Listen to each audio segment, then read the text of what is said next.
Alright, let's dive into this NBA free agency drama because, honestly, the Bulls' situation with Mathurin is way more fascinating than it has any right to be. Here's the deal. Chicago's front office isn't blind to Mathurin's talent, they know he's a young, explosive scorer. But here's the twist, they're treating this like a chess match, not a sprint. Personally, I think this reveals a bigger shift in how teams approach free agency these days. It's not just about grabbing stars, it's about controlling the board for the next 5 years. Let me explain why this overstated interest might actually be a masterstroke. So, the article says Chicago's priorities are flexibility and future assets. On the surface, that sounds like boring front office speak. But dig deeper. This is about survival in a league where the Warriors, Celtics, and Lakers are hoarding talent. The Bulls are stuck in this weird purgatory, not bad enough to tank, not good enough to contend. If they commit to Mathurin via a sign and trade, they'd have to give up second-round picks or tie themselves to a 3-year contract.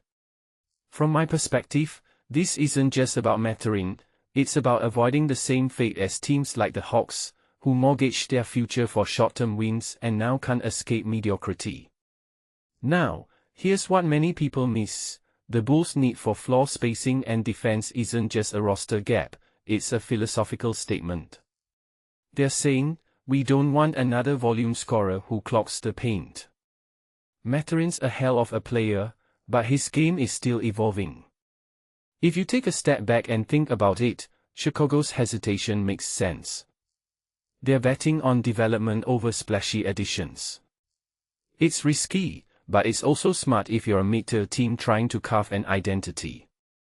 What this really suggests is that the NBA's middle class is becoming hyper-strategic, prioritizing flexibility over flash because the cost of mistakes is so high. Switching gears to Mario Hezonja's non-guaranteed deal with the Cavs. This is the kind of move that makes me smirk.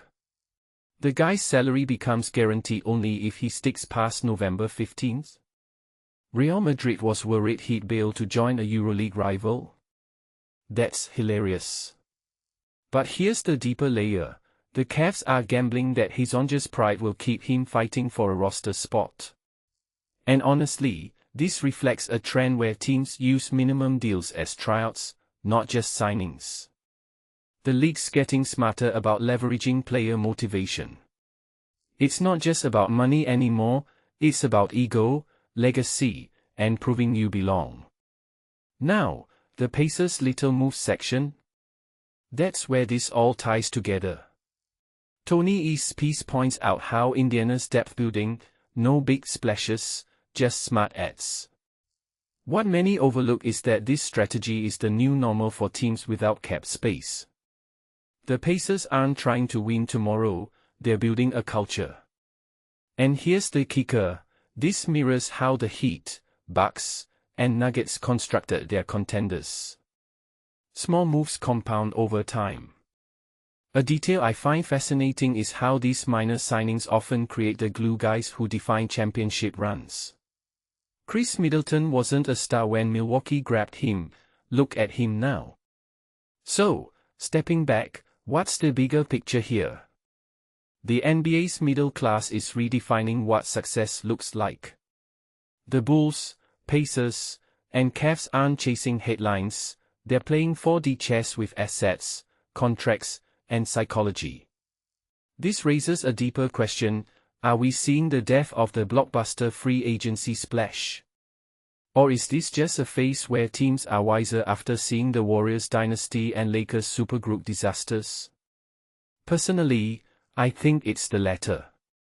The league's getting smarter, and fans need to start appreciating the nuance behind these boring moves because they're the new battleground for future titles. What do you think?